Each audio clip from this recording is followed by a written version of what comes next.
नमस्कार। प्राइम समाचारमा स्वागत छ। म दृष्टिबाणी धिताल र म सरोज कोइराला। सुरु गरौँ अहिलेसम्मका प्रमुख समाचारबाट। नेकपा एमाले औपचारिक रूपमा फुट्यो। माधव नेपालद्वारा नेकपा एमाले समाजवादी आयोगमा दर्ता दोस्रो तहका नेताहरूको धोका। बागमतीमा शाक्य मुख्यमन्त्री बन्दै। जसपा पनि विभाजन। महन्त ठाकुरद्वारा जनता समाजवादी पार्टी लोकतान्त्रिक गठन। नेताहरू गुट परिवर्तनको दौडमा। उपेन्द्र यादव भने सरकारमा सहभागी हुने तयारीमा। राष्ट्रपतिद्वारा राजनीतिक दल सम्बन्धी अध्यादेश जारी। संसदीय दल वा केन्द्रीय समितिमा 20% विभाजन गर्न सक्ने प्रदेश र स्थानीय तहका प्रतिनिधिले दल छान्न पाउने। आज फेरि नेपालमा कोरोनाको दैनिक संक्रमितमा वृद्धि। पछिल्लो 24 घण्टामा 3403 जनालाई संक्रमण, 42 जनाको मृत्यु। खोप अभियान तीव्र। कोरोना महामारीका कारण झण्डै 1.5 वर्षदेखि ठप्प पर्यटन उद्योग अस्तव्यस्त। व्यवसायीदेखि कामदारसम्म सङ्कटमा। सरकारले बेवास्ता गरेको गुनासो। अफगानिस्तानको राष्ट्रिय झण्डा प्रतिस्थापन गर्ने क्रममा गोली चल्दा कम्तीमा 2 जनाको मृत्यु, 12 जना घाइते।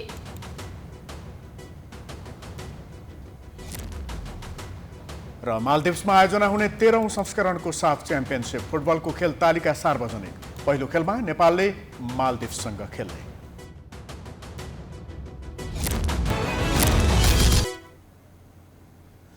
अब समाचार विस्तारमा।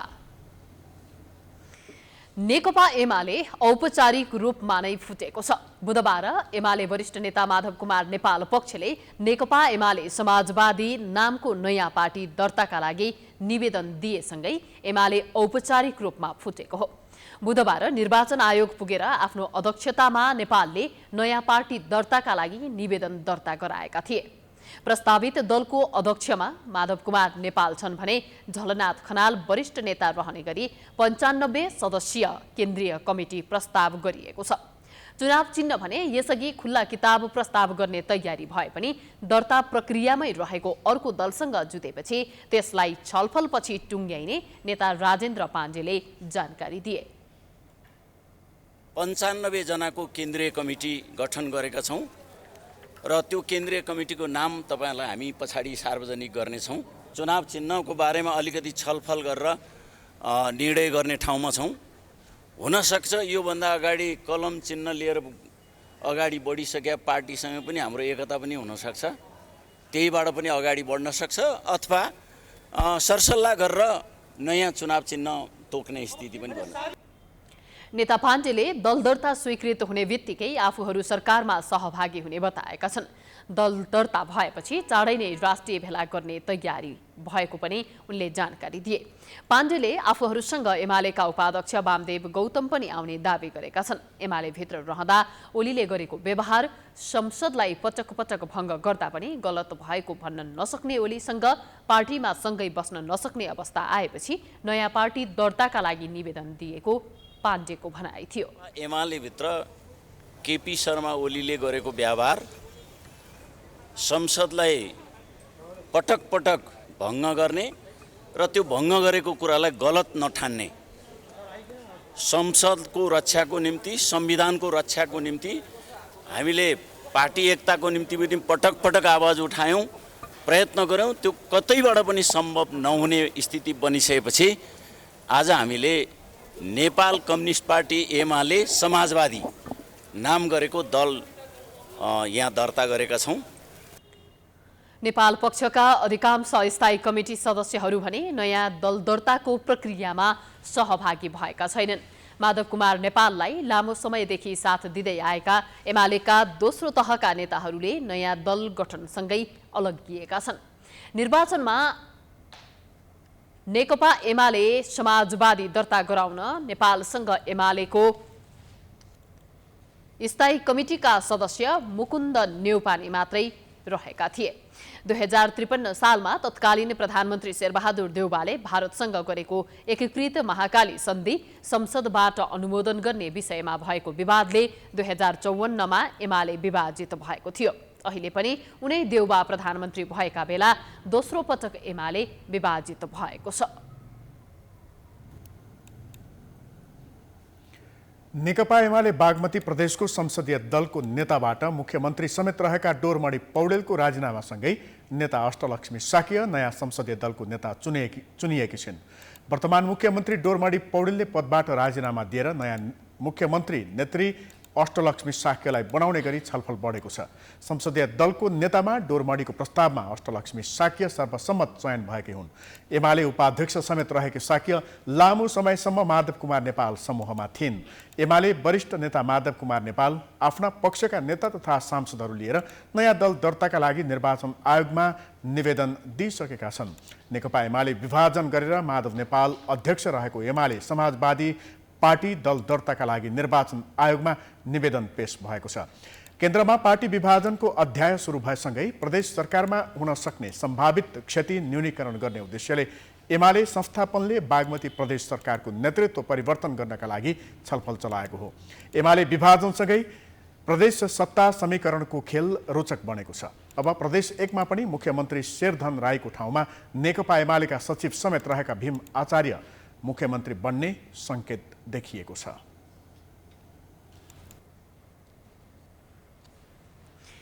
नेकपा एमालेको कारबाहीमा परेका माधव कुमार नेपाल सहित 14 जना प्रतिनिधि सभा सदस्यले आफूहरूलाई पदमुक्त नगर्न संघीय संसद सचिवालयमा पत्र बुझाएका छन्। एमालेले गरेको कारबाही संवैधानिक नभएको र गैरकानुनी भएको भन्दै नेपाल पक्षले संसद सचिवालयमा पत्र बुझाएको हो। एमालेले राजनीतिक दल सम्बन्धी ऐनको दफा 28 बमोजिम कारबाहीका लागि सिफारिस गरेको जनाए पनि आफूहरूले उक्त कानुन विपरीत हुने गरी कुनै कार्य नगरेकाले कारबाही नगर्न भन्दै पत्र बुझाएको सांसद जीवनराम श्रेष्ठले बताएका छन्। पत्र सचिवालयका महासचिवलाई बुझाएको र अध्ययनपछि बिहिबार मात्र दर्ता गर्ने जानकारी पाएको श्रेष्ठले जानकारी दिए। यो जुन चाहिँ नि नेकपा एमालेको संसदीय दलले हामी 14 जना सांसदहरूलाई सांसद पदबाट चाहिँ नि हटाउनको लागि जुन सिफारिस गरेको छ र त्यो जुन संसद सचिवालयमा सिफारिस गरेको छ त्यो सिफारिस चाहिँ नि गैर कानुनी छ, त्यो चाहिँ नि मिल्दैन भन्ने हिसाबले हामीले चाहिँ नि 14 जना सांसदको तर्फबाट यहाँ निवेदन चाहिँ नि पठाएका छौँ। एमाले ओलीपक्षबाट कारबाहीका लागि सिफारिस गरिएकामा नेता नेपाल सहित जीवनराम श्रेष्ठ, मुकुन्द न्यौपाने, रामकुमारी झाँक्री, कल्याणी खड्का, लक्ष्मी कुमारी चौधरी, निरादेवी जैरू, पुष्पा कुमारी कर्ण, सरला यादव, कलिला खातुन, विरोध खतिवडा, कृष्णलाल महर्जन, भवानी खापुङ र मेटमणि चौधरी रहेका छन्। उनीहरूले निवेदनमा सर्वोच्च अदालतको फैसला अनुसार 2075 जेठ 2 यता नेकपा एमालेको बैठक बस्न नसकेको र साउन 25 गते बैठक बसेको भन्ने धारणा तथ्यगत रूपमा गलत भएको दावी गरेका छन्। त्यसैगरी तत्कालीन प्रधानमन्त्री केपी शर्मा ओलीले वैशाख 27 गते विश्वासको मत लिने क्रममा कुनै प्रकारको व्हिप जारी नभएको जिकिर निवेदनमा दिइएको छ। त्यस समयमा नेपाल पक्षका सांसदहरूले विश्वासको मत बहिष्कार गरेका थिए।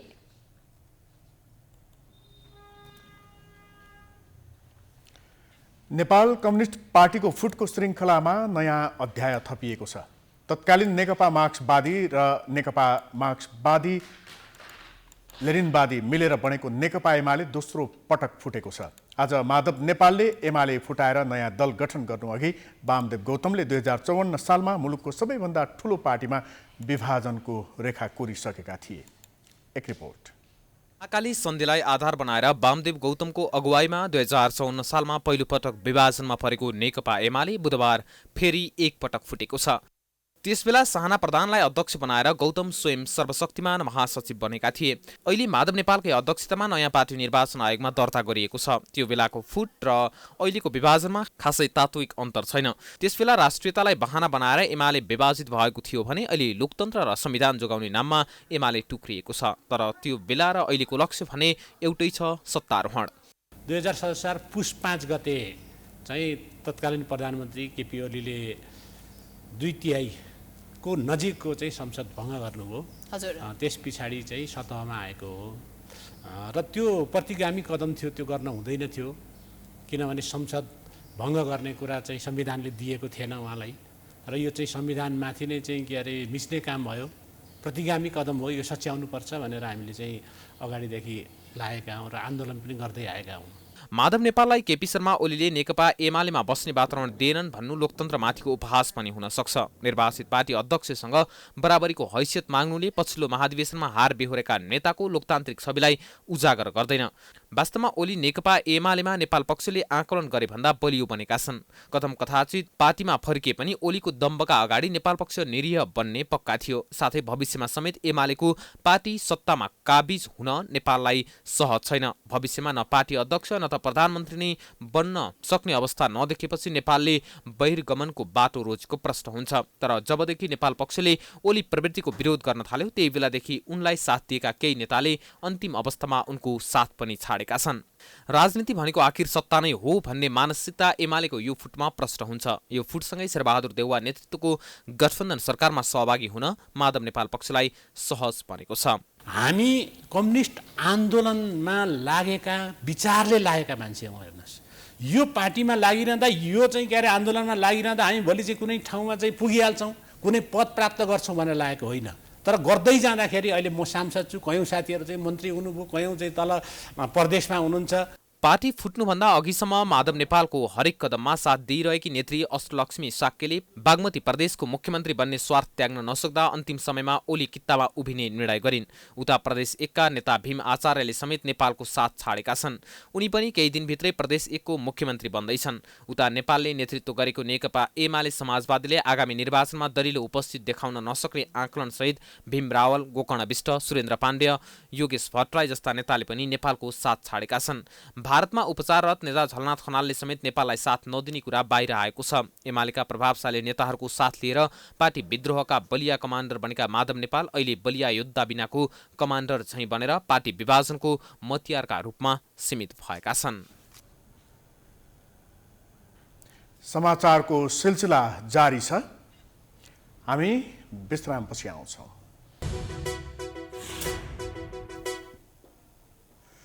विश्रामपछि स्वागत छ। अब बाँकी समाचार। जनता समाजवादी पार्टी जसपा नेपाल औपचारिक रूपमा विभाजित भएको छ। पार्टी नेता महन्त ठाकुर समूहले जनता समाजवादी पार्टी लोकतान्त्रिक नाममा नयाँ दल दर्ताका लागि निर्वाचन आयोगमा निवेदन दिएपछि जसपा औपचारिक रूपमा विभाजित भएको हो। 24 जना कार्यकारिणी सदस्यको हस्ताक्षर सहित ठाकुर समूहले आयोगमा निवेदन दिएको हो। दल दर्ता गरी साइकल चुनाव चिन्ह दिन उनीहरूले माग गरेका छन्। आफूहरूको पक्षमा 15 जना सांसद रहेको जानकारी दिँदै नेता राजेन्द्र महतोले झण्डा 3 रङ्गको रहने जानकारी दिए। नयाँ दल गठन गरे पनि अहिले आफूहरू प्रतिपक्षमा नै रहने उनले दावी गरेका छन्। सबै पार्टी टुटफुट भएको छ। विभिन्न कालखण्डमा हाम्रो पार्टी पनि अब जुट्या थियो त उपेन्द्रजीले चाहिँ जोड्न चाहनु भएन अनि टुटिसक्यो। अहिले त आवश्यकता थियो भने आयो, त्यसबाट पार्टी निर्वाचन आयोगमा आयो। त्यो त ठिकै। अब तपाईँहरू सत्तापक्ष कि प्रतिपक्ष? हामी प्रतिपक्ष। जसपाभित्र अर्को पक्ष एजेन्डा विहीन बाटोमा अघि बढेकाले आफूले अर्को दल दर्ता गरेको उनको भनाइ छ। केपी शर्मा ओली नेतृत्वको सरकारलाई हेर्ने दृष्टिकोणमा विभाजित भएपछि जसपा विभाजित भएको थियो। 2 अध्यक्ष रहेको पार्टीका निर्वाचन आयोगले उपेन्द्र यादव नेतृत्वको समूहलाई मान्यता दिएपछि ठाकुर समूह दलविहीन भएको थियो।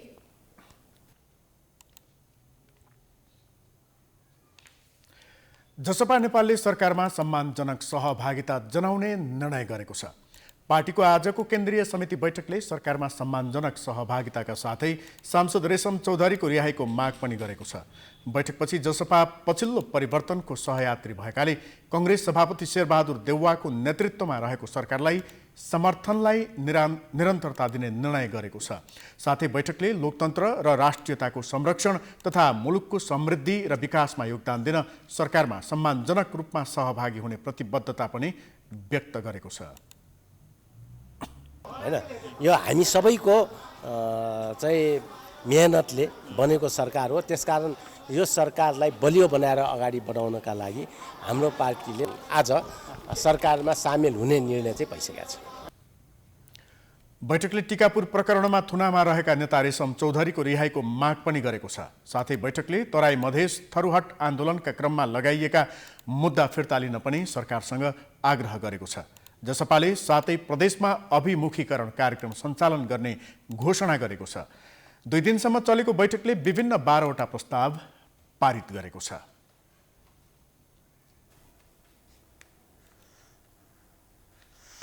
राष्ट्रपति विद्यादेवी भण्डारीले राजनीतिक दल सम्बन्धी दोस्रो संशोधन अध्यादेश जारी गरेसँगै मुलुकका 2 राष्ट्रिय दल विभाजित भएका छन्। नेकपा एमाले फुटाएर माधव नेपाल समूहले नेकपा एमाले समाजवादी दल बनाएका छन् भने महन्त ठाकुरले जसपा फुटाएर जसपा लोकतान्त्रिक निर्वाचन आयोगमा दर्ता गराएका छन्। आज जारी भएको दल विभाजन सम्बन्धी अध्यादेशमा कुन बुँदा परिवर्तन गरिएका छन् त हेरौं यो रिपोर्ट। सरकारले राष्ट्रपति समक्ष दल विभाजन सम्बन्धी अध्यादेश सिफारिस गरिसके विरोधको सामना गर्नु पर्यो। साथै राष्ट्रपतिलाई विवादित अध्यादेश जारी गर्न नहुने दबाव समेत थियो। तर राष्ट्रपति विद्यादेवी भण्डारीले सरकारले सिफारिस गरेपछि प्रक्रिया अनुसार जानुपर्ने निष्कर्षसहित अध्यादेश जारी गरेकी हुन्। अध्यादेशमा राजनीतिक दल सम्बन्धी ऐनको दफा 52 र 53 का प्रावधान संशोधन गरिएको छ। केन्द्रीय समिति वा संसदीय दलमा 20% संख्या पुर्याएर दल विभाजन गर्न सकिने व्यवस्था गरिएको छ। यसअघि केन्द्रीय समिति र संसदीय दलमा 40% संख्या अनिवार्य हुनुपर्ने उल्लेख थियो। सरकारले ल्याएको यो अध्यादेशले नेकपा एमालेको माधव नेपाल पक्ष र जसपाको महन्त ठाकुर पक्षलाई नयाँ पार्टी गठन गर्न बाटो खुलेको थियो। तर एमाले नेता जगन्नाथ खतिवडा भने अध्यादेश महत्त्वको विषय नभएको भन्दै आएको मौकाको सदुपयोग मात्रै गरेको बताउँछन्। त्यो हामीलाई थाहा छैन। त्यो अध्यादेश आउनु नआउनुसँग हामीलाई धेरै सम्बन्ध नै थिएन। हामी आफ्नो नयाँ ढङ्गले जाने, नेकपा एमालेलाई पुनर्गठन गर्ने, नयाँ विचार दृष्टिकोण, नयाँ यो आदर्श यसको जोगाउनको निम्ति काम गर्ने, केपी ओलीले समाप्त पार्नुभयो, हामी पुनर्जागृत गराउने भएर लागेका थियौँ, लागि नै रहेको थियौँ। यो मौकामा अध्यादेश पनि फाट्ट आइपुग्यो। त्यो अध्यादेशले के गर्ला के नगर्ला अर्कै कुरा हो, त्यसलाई सदुपयोग गर्नु पर्ला अर्कै कुरा हो। तर हामी आफै एउटा विद्रोहको यो चरणमा आइपुगेको बेलामा अध्यादेश धेरै महत्त्वको विषय थिएन। अध्यादेशमा राष्ट्रिय दलको मान्यता पाउन समानुपातिकतर्फ 3% मत पाउनुपर्ने प्रावधान हटाइएको छ। केन्द्रीय समितिका पदाधिकारी र सदस्यमा निर्वाचित भएको व्यक्तिले 60 दिनभित्र आफ्नो चल अचल सम्पत्तिको विवरण सिलबन्दी गरी दलको केन्द्रीय कार्यालय समक्ष पेश गर्नुपर्ने उल्लेख छ। अध्यादेश मार्फत यो व्यवस्था संशोधन गरी नयाँ गठन भएको पार्टीको लागि त्यो आवश्यक नपर्ने भनिएको छ। दल विभाजन भएमा त्यसको 21 दिनभित्र प्रदेश र स्थानीय तहका जनप्रतिनिधिले दल रोज्न पाउने व्यवस्था अध्यादेशमा छ। यसरी दल विभाजन गर्न अध्यादेश ल्याइएकोमा भने सत्ता गठबन्धनकै नेताहरूले विरोध गरेका छन्। अध्यादेश कुनै पनि हिसाबमा अध्यादेशलाई जस्टिफाई गर्न सकिँदैन। अब त्यो के भने कुनै इमर्जेन्सी नगरी नहुने काम भयो भने त्यति बेला त्यो अध्यादेशको प्रावधान राखेको छ र त्यसले एउटा बाटो फुकाउनेको लागि त्यो गरेको हो। अब तपाईले जुन परिप्रेक्ष्यमा अहिले अध्यादेश आएछ यसले दललाई मजबुत गर्दैन। कतिपय कानुनविदले अध्यादेश मार्फत शासन गर्न खोज्नु लोकतन्त्रका लागि खतरा हुने बताएका छन्। उनीहरूले दल विभाजन गरेर अघि बढ्नु राम्रो नहुने बताएका हुन्। लोकतन्त्रमा जुन दलहरूको स्थिति छ वास्तवमा दलले शासन गर्ने हो होइन। त दललाई 72 सालको संविधान बनिसकेपछि दललाई नफुट्नको लागि फुट्न नदिनको लागि केही व्यवस्थाहरू भएको छ र त्यसपछि राजनीतिक दल सम्बन्धी ऐन पनि थियो। 40% होइन संसद र चाहिँ केन्द्रीय समितिमा जरुरी छ भनेर भनेको थियो। त्यसैले चाहिँ अहिले अब मैले ठ्याक्कै अध्यादेश त पढेको छैन, त्यहाँ 20% र वा के छ थाहा छैन। तर यसले राम्रो संस्कृति राम्रो संस्कार लोकतन्त्रलाई फाइदा चाहिँ गर्दैन। हेर्नुहोस् कतिपयले भने अहिलेको अध्यादेशलाई केपी ओलीले ल्याएको अध्यादेशसँग तुलना गर्नै नमिल्ने तर्क गरिरहेका छन्। ओलीले ल्याएको अध्यादेशको भावनामा केही पार्टी फुटाउने मात्र लक्ष्य थियो। तर अहिले ल्याएको अध्यादेशको लक्ष्य संसद संविधान र संघीय लोकतान्त्रिक गणतन्त्र बचाउने रहेको सरकारको तर्क छ। यसअघि पनि धेरै पटक दल विभाजन भएका छन्। तर अध्यादेश नै ल्याएर कुनै दल टुक्र्याएको यो नै पहिलो घटना हो। नेपालमा पछिल्लो 24 घण्टामा काठमाडौँ उपत्यकामा 993 जना सहित देशभर 3403 जनामा संक्रमण पुष्टि भएको छ। संक्रमणका कारण 42 जनाको मृत्यु भएको छ। संक्रमण पश्चात 2104 जना निको भएका छन्। नेपालमा संक्रमण दर 20% माथि नै भएको हुँदा परीक्षणको दायरामा आउन मन्त्रालयले आग्रह गरेको छ। एक रिपोर्ट। पछिल्लो 24 घण्टामा एन्टिजेन र पीसीआर दुवै विधिबाट गरिएको 16,838 जनाको परीक्षणमा काठमाडौँमा 711, भक्तपुरमा 122 र ललितपुरमा 160 जना सहित देशभर 3,403 जनालाई कोरोना देखिएको हो। स्वास्थ्य मन्त्रालयका अनुसार नेपालमा अहिले पनि संक्रमण दर 20% भन्दा माथि नै रहेको बताउँदै सामान्य लक्षण देखिन साथ परीक्षण गर्न आग्रह गरेको छ। बुधबार भेटिएका संक्रमितसँगै नेपालमा कोरोना संक्रमण पुष्टि हुनेको कुल संख्या 8,17,530 पुगेको छ। स्वास्थ्य मन्त्रालयका प्रवक्ता डाक्टर कृष्ण पौडेलले संक्रमण समुदायमा फैलिरहेको बताउँदै लक्षण भएकाले पनि परीक्षण गर्न आनाकानी गरिरहेको हुँदा संक्रमित पहिचान गर्न कठिन हुँदै गएको बताए। गत 24 घण्टाको कुल परीक्षण दरमा चाहिँ 22.1% चाहिँ पोजिटिभ पत्ता लाग्नु भएको छ। त्यो भनेको करिब 5 जनाको परीक्षण गर्दा 1 जना भन्दा थोरै बढी चाहिँ संक्रमित पत्ता लागेको अवस्था हो। अथवा 100 जनाले पीसीआर गर्दा 22 जनामा चाहिँ हामी पोजिटिभ संक्रमित पत्ता लगाइरहेका छौँ। त्यसैले यो संक्रमण हाम्रो समुदायमै छ। हामी धेरै व्यक्तिहरू सामान्य लक्षण भएका घरमै बसिरहेका छौँ, परीक्षणको दायरामा गएका छैनौँ, जसले गर्दा पक्का संक्रमितहरू पत्ता लगाउन सकेका छैनौँ र आवश्यक मापदण्डहरू पालना गर्न कमी कमजोरी भएको छ, जसले गर्दा संक्रमण सर्ने जोखिम रहन्छ। हामी यदि सामान्य लक्षण भए पनि परीक्षण कोरोनाका कारण पछिल्लो 24 घण्टामा थप 42 जनाको मृत्यु भएको स्वास्थ्य मन्त्रालयले जनाएको छ। अहिलेसम्म नेपालमा कोरोनाबाट मृत्यु हुनेको कुल संख्या 10,396 पुगेको छ।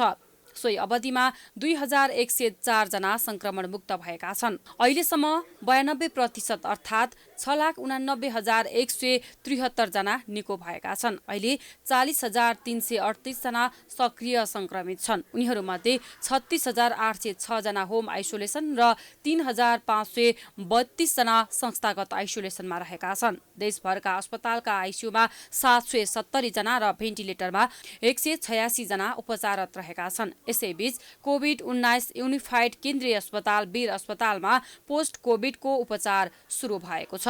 अस्पतालका प्रमुख प्रशासकीय अधिकारी प्राध्यापक भूपेन्द्र बस्नेतले वीरमा हिजोबाट पोस्ट कोभिडको उपचार सुरु भएको जानकारी दिए। नयाँ सर्जिकल भवनमा दिइने सेवामा हामीले 206 बेड त्यसमा आइसियू र एचडियूको सुविधा सहितका केही बेडहरू सहित हामीले पूर्ण सञ्चालनमा ल्याएछौँ र अब 300 जनरल बेडहरूको लागि हामी अगाडि काम बढाउँदैछौँ। त्यही बिल्डिङमा हामीले पोस्ट कोभिड ओपिडी हिजोबाट मात्र सुरु गरेका छौँ र म यहाँ आग्रह पनि गर्न चाहन्छु, पोस्ट कोभिड समस्या भएका बिरामीहरूले सर्जिकल भवनको भुइँतलामा आएर पोस्ट कोभिड ओपिडी सेवा लिन सक्नुहुनेछ। हाल अस्पतालको नयाँ र पुरानो भवनमा गरी 104 जना बिरामी उपचाररत रहेका छन्। आइसियू बेडमा चाप बढे पनि जनरल बेडहरू खाली रहेको भन्दै कोरोना संक्रमितलाई अस्पतालमा आई सेवा लिन अनुरोध गरिएको छ। वीरमा अहिले पनि दैनिक करिब 1,500 नन कोभिडका बिरामीले सेवा लिइरहेका छन् भने 460 बेड नन कोभिड बिरामीका लागि छुट्याइएको छ। यो सँगै हामी समाचारको अन्त्यमा आइपुगेका छौं। जाँदा जाँदै प्रमुख समाचार पुनः एकपटक। नेकपा एमाले औपचारिक रूपमा फुट्यो। माधव नेपालद्वारा नेकपा एमाले समाजवादी आयोगमा दर्ता, दोस्रो तहका नेताहरूको धोका। बागमतीमा शाक्य मुख्यमन्त्री बन्दै। जसपा पनि विभाजन, महन्त ठाकुरद्वारा जनता समाजवादी पार्टी लोकतान्त्रिक गठन। नेताहरू गुट परिवर्तनको दौडमा, उपेन्द्र यादव भने सरकारमा सहभागी हुने तयारीमा। राष्ट्रपतिद्वारा राजनीतिक दल सम्बन्धी अध्यादेश जारी। संसदीय दल वा केन्द्रीय समितिमा 20% विभाजन गर्न सक्ने, प्रदेश र स्थानीय तहका प्रतिनिधिले दल छान्न पाउने। आज फेरि नेपालमा कोरोनाको दैनिक संक्रमितमा वृद्धि। पछिल्लो 24 घण्टामा 3403 जनालाई संक्रमण, 42 जनाको मृत्यु। खोप अभियान तीव्र। कोरोना महामारीका कारण झण्डै 1.5 वर्षदेखि ठप्प पर्यटन उद्योग अस्तव्यस्त। व्यवसायीदेखि कामदारसम्म सङ्कटमा, सरकारले बेवास्ता गरेको गुनासो। अफगानिस्तानको राष्ट्रिय झण्डा प्रतिस्थापन गर्ने क्रममा गोली चल्दा कम्तीमा 2 जनाको मृत्यु, 12 जना घाइते।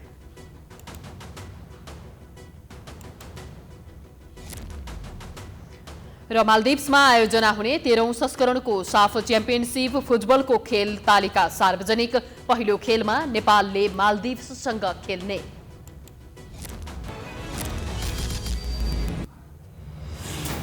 समाचार अहिलेलाई सकियो।